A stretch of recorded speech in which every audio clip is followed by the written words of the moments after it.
రామచంద్రమూర్తి గారు, ఈ స్టాక్ మార్కెట్లో ఈ రిస్క్ మేనేజ్మెంట్ను మనం ఏ విధంగా చూసుకోవాలంటారు? ఇప్పుడు అసలు ఫస్ట్ మనం అర్థం చేస్తున్నాం కదా సార్, రిస్క్ అనేది ఉంది. మీరు ఈ మార్కెట్లో ఎవరైనా సరే ఎన్ని లక్షలు ఎన్ని కోట్లు పెట్టుకొని ఎంటర్ అయినా కానీ మనం అర్థం చేసుకోవాల్సింది ఏంటంటే దీనిలో రిస్క్ అనేది ఉంది. రివార్డ్ ఎలా ఉందో రిస్క్ కూడా ఉంది. ఈ రిస్క్ని మనం అవాయిడ్ చేయలేము. కాబట్టి రిస్క్ని ఏం చేయాలంటే మేనేజ్ చేయాలి. సో రిస్క్ని మనం మేనేజ్ చేయాలి. సో రిస్క్ని మేనేజ్ చేయటానికే నేను ఎప్పటి నుంచో చెప్పేది ఆ టెక్నికల్ అనాలిసిస్, ఈ ఫండమెంటల్ అనాలిసిస్ ఇది నేర్చుకుంటే మనం అప్పుడు ఏంటంటే రిస్క్ ఈ ఎంట్రీ పాయింట్స్ ఎక్కడ ఉంటాయి. సో ఎమోషనల్ డెసిషన్స్ కాకుండా టెక్నికల్ డెసిషన్స్ తీసుకుంటాం. జనరల్గా చాలామంది మీరు ఎప్పుడు విన్నా ఎందుకు లాస్ అవుతున్నాము, ఎందుకు జరుగుతున్నాము అంటే ఈ స్టాక్ మార్కెట్లో ఇన్వెస్ట్మెంట్ డెసిషన్స్ అన్నీ కూడా ఎమోషనల్గా తీసుకుంటున్నాం. ఎమోషనల్ మెయిన్ ఏమవుతుందంటే ఇప్పుడు న్యూస్ చదువుతుంటాం పేపర్లో, ఇది వెళ్ళిపోయింది, ఇది ఈ స్క్రిప్ట్ బాగా వెళ్ళిపోతుంది, లేకపోతే అది వెళ్ళిపోతుంది, అది మూమెంట్ ఎక్కువ అవుతుంది, ఇది అని ఫ్రెండ్స్ చెప్పటము, సజెషన్స్ చేయటము, ఇలా మీరేంటంటే ఎక్స్టర్నల్ ఫ్యాక్టర్స్ నుంచి తీసుకుంటున్నారు తప్ప మీకంటూ ఒక ఓన్ రీసెర్చ్ బ్యాక్గ్రౌండ్ పెట్టుకోవట్లా. ఎప్పుడైతే మనకంటూ ఒక ఓన్ రీసెర్చ్ పెట్టుకుంటే మీకు అప్పుడు ఏమవుతుందంటే రిస్క్ రివార్డు అర్థమవుతుంది.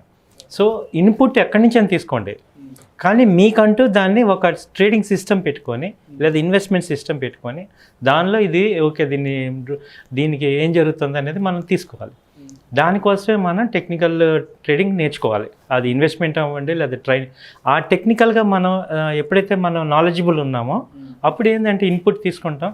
ఎవరు ఏది చెప్పినా కానీ ఫస్ట్ మనం తీసుకొని దాన్ని మన యొక్క దీనిలో చూసుకుంటూ ఆ రిస్క్ని మనం ఓకే ఇది ఎంటర్ అయితే ఇంత క్వాంటిటీ ఎంత ఎంటర్ అవ్వాలి, ఎక్కడ ఎగ్జిట్ అవ్వాలి, ఒకవేళ రివర్స్ అయితే ఏం చేయాలి అనేది ముందే మనం ట్రేడింగ్ ప్లాన్ చేసుకోవాలి.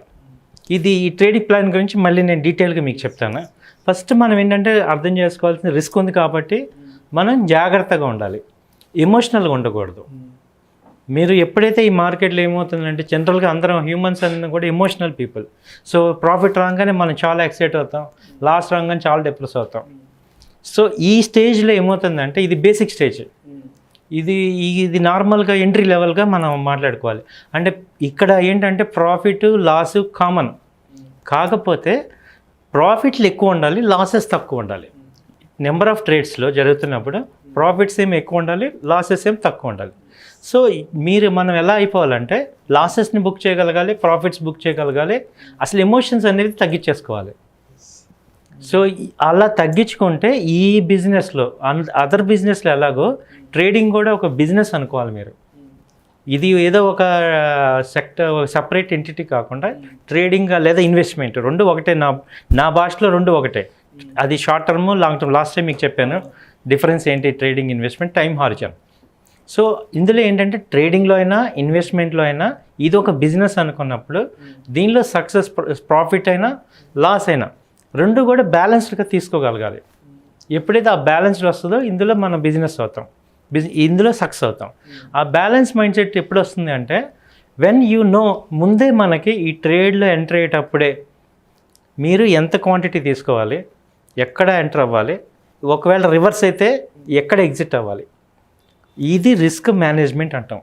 అంటే నువ్వు ట్రేడ్ని లేదా ఇన్వెస్ట్మెంట్ని మనం ఎంటర్ అయ్యే ముందే మన దగ్గర ఉన్న టోటల్ అమౌంట్ దాని మీద పెట్టకూడదు. సో దాన్ని మనం రిస్క్ని మేనేజ్ చేయటం అనేది ఇంపార్టెంట్. సో రిస్క్ని అవాయిడ్ చేయలేము, రిస్క్ని మేనేజ్ చేయాలి. సో రిస్క్ అనేది ఉంది. నేను చెప్పే ఈ పాయింట్లు చాలా ఇంపార్టెంట్ సార్. ఏంటంటే ఆప్షన్స్ అందరం కొంటుంటాం, వాళ్ళు ఏం చేస్తారు ఓన్లీ ప్రాఫిటే చూస్తున్నారు. లాస్ అయితే ఏమవుతుంది, అది అన్లిమిటెడ్ లాస్, ఇక జీరో అయ్యేదాకా వెయిట్ చేస్తున్నారు, టోటల్ క్యాపిటల్ ఎరోడ్ అయిపోతుంది. నాకు చాలామంది నేను ఫోన్ చేస్తుంటారు, అడుగుతుంటారు ఎందుకు అలా ఉంటున్నారంటే వాళ్ళకి ముందే ప్లాన్ చేసుకోరు.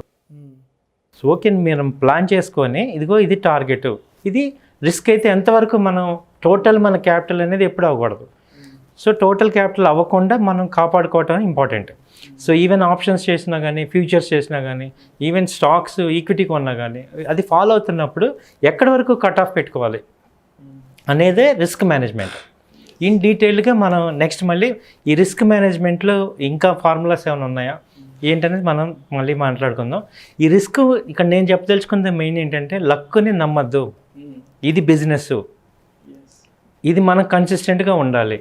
ఏదో ఫ్లూక్గా ఒకసారి రావటం రెండుసార్లు రావటం కాకుండా ఇది ఒక కన్సిస్టెంట్గా దీనిలో నేను బిజినెస్ అన్నప్పుడు దీనిలో రిస్క్ ఉంది, రివార్డ్ ఉంది, రెండింటిని సమానంగా యాక్సెప్ట్ చేసుకోవాలి.